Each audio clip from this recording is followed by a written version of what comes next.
எழுத்தாளர் ஹர்ஷகுமார் அவர்களின் பத்திக்கிச்சு பத்திக்கிச்சு பெண்ணே. அத்தியாயம் 54.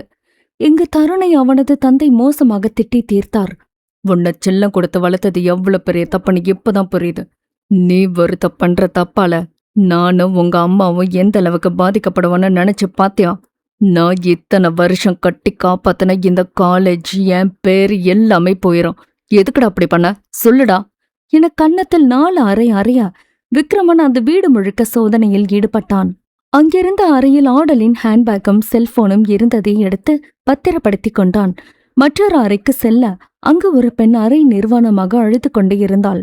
அதை பார்த்ததும் பதறியவன் ஒரு பெட்ஷீட்டை எடுத்து அந்த பெண்ணின் மேலே போர்த்திவிட்டு, ட்ரெஸ் மாட்ட என வெளியில் வந்து விட்டான். சாரிப்பா, தெரியாம பண்ணிட்டேன்பா, என்ன மன்னிச்சிருங்கப்பா என காலில் விழ அவனை பிடித்து தள்ளி விட்டவர், ஏற்கனவே நீ பண்ண தப்புக்கு உன்னை காலேஜ் விட்டே சஸ்பெண்ட் பண்ணாங்க. அப்பவும் நீ திருந்தலல? இல்ல, இனிமே நீ திருந்த மாட்ட. எனக்கு நம்பிக்கை இல்ல. விக்ரமன், நீங்க போலீஸ்க்கு இன்ஃபார்ம் பண்ணிருங்க.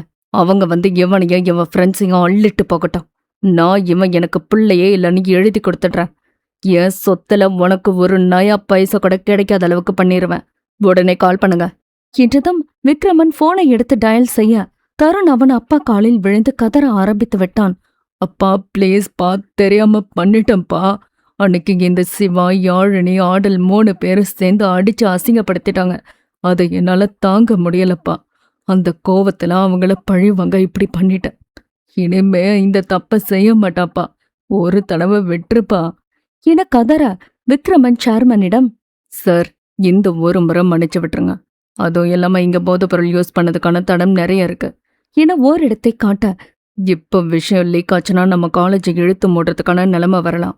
அதனால பாதி பேரோட படிப்பு, வாழ்க்கையே பாழா போயிடும் என்றதும், கேட்டியாடா, நான் காலேஜை இழுத்து மூடினாலும் பரவாயில்ல. விக்ரமன், எப்படி ஒருத்தனை பெத்ததுக்கு அனுபவிச்சுதான் ஆகணும். உனக்கு போதைப் பொருள் யூஸ் பண்ற அளவுக்கு நான் செல்லம் கொடுத்துட்டேன்ல என நெஞ்சை பிடித்து கொண்டு தொப்பென தரையில் உட்கார விக்ரமன், சார் சார் என தாங்கி பிடிக்க தருண் பதறி விட்டான்.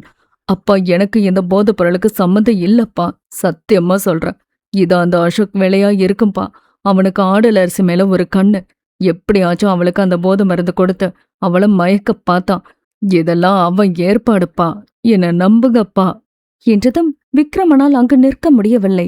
ஒருவேளை ஆடல் அதை குடிச்சு நாம வரதுக்குள்ள ஏதாவது ஆகியிருந்தா என்ன ஆகியிருக்கும் என கோவத்தில் திரும்பி அசோக்கை முறைக்க அங்கு அவன் முழு மயக்கத்தில் தான் இருந்தான். விக்ரமன் தருணிடம், உங்களை படிக்க அனுப்புனா இந்த மாதிரி பொறுக்கி வேலை பார்த்துட்டு அலையறீங்க. உங்க வீட்டு பொண்ணுங்களை குளிக்கிறப்பையோ துணி மாத்திரப்பையோ போட்டோ வீடியோ எடுத்தா சும்மா இருப்பியா? ஒவ்வொரு பெத்தவங்களும் நம்பித்தானே படிக்க அனுப்புறாங்க. எவ்வளவு கீழ்த்தனமா நடந்துக்கிட்டா எப்படி சும்மா விடுறது? நீ எல்லாம் இந்த பூமியில வாழ தகுதியே இல்ல என பற்களை கடிக்க தருண் பயந்து, சார், நான் இந்த ஊர்லே இல்ல சார், எங்க மாமா வீட்டுக்கு போயிடுறேன். என்னை இந்த ஒரு தடவை மன்னிச்சு விட்டுருங்க பா, சொல்லுப்பா, பிளீஸ்பா. ஆ என தலையை பிடித்து கொண்டான். அவனுக்கும் அடிப்பட்டத்தில் மயக்கம் வந்து கண்ணை இருட்ட கண்களை மூடி மூடி திறந்தவனுக்கு வீடை சுற்றுவது போல இருந்தது. விக்ரமன் அப்போதுதான் தருணிற்கு பின்னால் ரத்தம் அதிகப்படியாக வெளியேறுவதை பார்த்தவன், சார், இந்த பிரச்சனையை அப்புறம் பேசலாம். இப்ப 2 பேரையும் ஹாஸ்பிட்டல் கூப்பிட்டு போகணும் என்று அவசரப்படுத்தினான். முதலில் சேர்மனை கைத்தாங்களாக நிறுத்தியவன் பின் தருணையும் அழைத்து கொண்டு காரில் ஏற்றினான். அதன் பின் உள்ளே சென்றவன் அசோக்கை தர தரவென இழுத்து கொண்டே வந்து காரின் பின் சீட்டில் தூக்கி போட்டுவிட்டு அங்கு அறையில் இருந்த பெண்ணையும் அழைத்து கொண்டு காரில் ஏற்றி காரை எடுத்திருந்தான். கார் ஓட்டும்போது அவன் நினைவுகள் முழுக்க ஆடல் மேல்தான் இருந்தது. அவள் மீதான கோபம் பல மடங்கு அதிகரித்து இருந்தது. வீட்டுக்கு போய் இருக்கு, இன்னைக்கு நீ செத்தடி என நினைத்து கொண்டான். யாழினியை செக்கப் செய்த டாக்டர், சார், அவங்களுக்கு எதுலயோ போதை மருந்து கலந்து கொடுத்துருக்காங்க. அதனாலதான் இந்த மயக்கம். ஒரு 8 மணி நேரம் கழிச்சு கண்ணு முழிச்ச பிறகு வீட்டுக்கு கூப்பிட்டு போகலாம் என்றதும் தான் அங்கிருந்தவர்களுக்கு உயிரே வந்தது. சிவாவிற்கு ஆடல் மேலும் யாழினி மீதும் கொலை வெறியில் இருந்தான். ரத்தினம் வசுவிற்கு அடித்து சொல்ல அவரும் அடித்து பிடித்து ஓடி வந்தார். விக்ரமனும் சேர்மனும் தருணையும் அசோக்கையும் அழைத்து சென்று அட்மிஷன் செய்துவிட்டு யாழினியை பார்க்க சென்றனர்.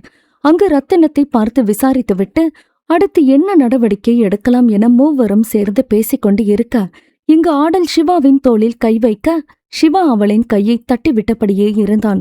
அதை விக்ரமன் ஒரு பார்வையால் கவனித்துக் கொண்டுதான் இருந்தான். சிவாவிற்கு ஆடலின் மேலும் கோபம் உள்ளது என விக்ரமன் தெரிந்து கொண்டான். சிறிது நேரம் கழித்து ஆடல் அருகில் வந்து விக்ரமன், கிளம்பு வீட்டுக்கு என்று பல்லை கடிக்க ஆடல் பயந்து நடுங்கியபடியே சிவாவை பார்த்தாள். சிவா ஆடலை ஏறெடுத்தும் பார்க்கவில்லை. மூஞ்சை தொங்க போட்டபடி ஆடல் திரும்பி திரும்பி பார்த்து கொண்டே விக்ரமனுடன் வெளியேறியிருந்தாள். பைக்கில் பின்னால் அமர்ந்து செல்லும்போது விக்ரமன் ஒரு வார்த்தை கூட அவளிடம் பேசவில்லை. ஆடலும் எதுவும் பேசாமல் அமர்ந்திருந்தாள். இன்னைக்கு இருக்குடி ஆடல் செத்தனி என தன்னைத்தானே நொந்து கொண்டாள். வீட்டிற்கு சென்றதும் பார்வதி ஆடலை பார்த்து, என்னடா பாட்டு எப்படி போச்சு என சாதாரணமாக கேட்க விக்ரமன் ஒரு நிமிடம் நின்று இருவரையும் முறைத்துவிட்டு தனது ரூமுக்கு சென்றுவிட ஆடல் பார்வதியை பார்த்து, அது என்னம்மா திட்டினானா? அவனுக்கு வேற வேலையே இல்ல, நீ போய் சமாதானப்படுத்த பாத்துக்கலாம் என உள்ளே அனுப்பி வைக்க ஆடல் பயந்து நடுங்கியபடியே அறைக்குள் நுழைந்தவள் கதவை தாழ்பால் போட்டுவிட்டு பெட்டில் அமர்ந்திருக்கும் விக்ரமன் அருகில் சென்றாள். அங்கு அவன் பல்லை கடித்தபடி அமர்ந்திருக்க தயங்கியபடி, மாமா என அழைத்த அடுத்த நொடி சட்டென எழுந்தவன் விசையாய் ஒரு அறை விட ஆடல் சுவற்றில் சென்று முட்டி நின்றாள். அவளின் தலைமுடியை பிடித்து இழுக்க ஆடல் வலியில் முகம் சுணங்கினாள். எத்தனை தடவை சொன்ன போகாதன கேட்டியா? உன் கூட படிக்கிற ஃப்ரெண்ட்ஸ் எல்லாம் ஒழுங்கா தானே இருக்காங்க, என்கிட்ட சொல்லாம போற? அப்படி என்னடி பிடிவாதம்? உன் விளையாட்டுக்கு ஒரு அளவில்லையா? மயிறு, நீ வேணாடி எனக்கு, என்னால உன்னை சமாளிக்க முடியல, நீ கிளம்பு என அவளை தள்ளிவிட்டு அவளின் துணிகளை எடுத்து ஒரு பேக்கில் அமுக்கினான். ஆடல் அழுதபடியே, ஆமா நான் தெரியாம இந்த தப்பு செஞ்சுட்டேன், என்ன மன்னிச்சிருங்க, இனிமே பொறுப்பா இருப்பேன், பிளீஸ் என்ன அனுப்பாதீங்க, உங்களை பார்க்காம இருக்க முடியாது, பிளீஸ் மாமா என அவனின் கையை தொட அவளின் கையை உதறி அவன், இந்நேரம் அந்த மயக்க மருந்த நீ குடிச்சிருந்தா என்ன ஆகியிருக்கும்? உன்னை ஒட்டு துணி இல்லாம வீடியோ எடுத்திருப்பானுங்க, என்ன பண்ணிருப்ப என கேட்க ஆடல் நடுங்கியபடியே நின்றிருந்தாள். நீ கிளம்பு முதல என அவளின் பையை தூக்கி வீச அவனின் காலில் விழுந்து விட்டாள். நான் போகல, என்ன போக சொல்லாதீங்க, நான் பண்ணது தப்புதான், ஆனா நான் யாழினி கூட தான் போனேன், அவனை நம்பி ஏமாந்துட்டோம், இப்படி யோசிச்சு பாருங்க, நான் போகலனா யாழினி நிலைமை இன்னும் மோசமா போயிருக்கும், எப்படியும் நீங்க வந்துருவீங்கன்னு தெரிஞ்சுதான் நான் நேரத்தை பேசியே கடத்தினேன், அசோக்கையும் தருணையும் அடிச்சது நான் தான் என அழுது கொண்டே சொல்ல, ஓ மேடம் பெரிய வீராங்கனைதான், அவனுங்க போதை மருந்து உபயோகப்படுத்தினதுனால ரொம்ப தள்ளாடுற போதையில இருந்திருக்கானுங்க, அதனாலதான் உன்னால அவனுங்களை ஈஸியா சமாளிக்க முடிஞ்சது, இல்லனா உன் நிலைமை என்னன்னு யோசிச்சு பாரு, நானும் உன்னால பைத்தியமாகி அலைய வேண்டியதான், போதும் என்னால முடியல, நீ கிளம்பு, போய் கொஞ்ச நாள் உன் வீட்ல இரு, எனக்கு மனசு மாறின பிறகுவா, இப்ப கிளம்பு என்றதும் ஆடல் மாமா என அழைக்க, ஹேய் என கட்டிலை தட்ட ஆடலுக்கு தூக்கி வாரி போட்டது. இன்னும் ஒரு நிமிஷம் இங்க நின்ன உன்னை கொன்னாலும் கொன்றுவேன், போடி என அறையை திறந்து வெளியில் தள்ளிவிட்டான். தொடரும்.